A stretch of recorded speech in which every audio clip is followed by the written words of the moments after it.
When I think about the Kokum Scarf, what comes to mind is relationality. I think of the concept of Wakotuin, all my relations, and that at our very core, whether we are Indigenous, whether we are settlers, we all have the capacity to form and maintain meaningful relationships with one another.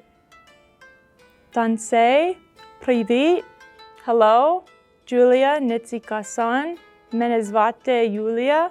My name is Julia. I am Ukrainian Métis from Treaty 6 Edmonton, and I am a Braided Journeys Alumni. I'm here to share about the Kokum Scarf story, how it began, and its significance. So our story starts in Ukraine. So what I have on me is a scarf, and in the most simplest terms in Ukrainian would be called a hustka, which translates to scarf or shawl. The scarf that I'm wearing right now is printed, but traditionally it would be hand embroidered. Every little detail from the color of the background to the sizing of the floral print would represent which region you came from in Ukraine. It was a status of marriage and also a symbol of modesty. So if you saw a woman wearing a headscarf, it simply meant she was married. So the first wave of Ukrainian immigration in Canada started in the 1890s, and that was through the Homestead Act and the Dominions Land Act of 1872 because Canada really wanted settlers to come in and settle the Western prairies.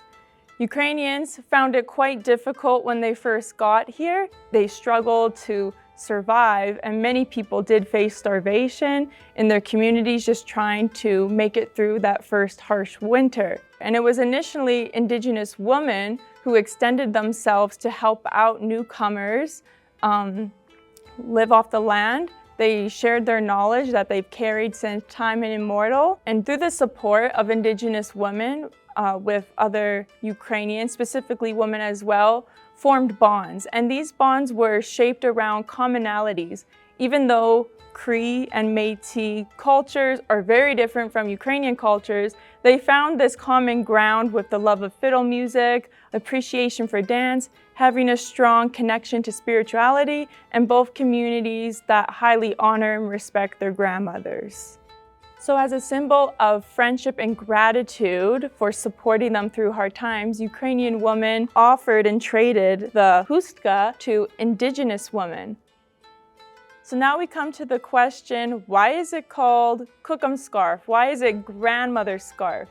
We hear this term babushka when we think of this scarf. Now babushka could also be derived from Ukrainian words for grandmother, babusia or baba. And since elderly women in Ukrainian communities gave it to Indigenous elders, the elderly women in their communities just picked up the practice and started wearing it themselves. And in their own communities, the Kokum Scarf.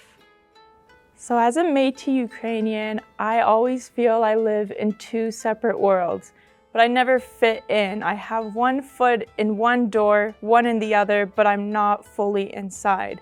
So it just creates a lot of isolation. Even though I'm not isolated, my communities accept me for who I am, but there's always that internal conflict because you never really fit in anywhere. But the Kokum Scarf story connects my communities together.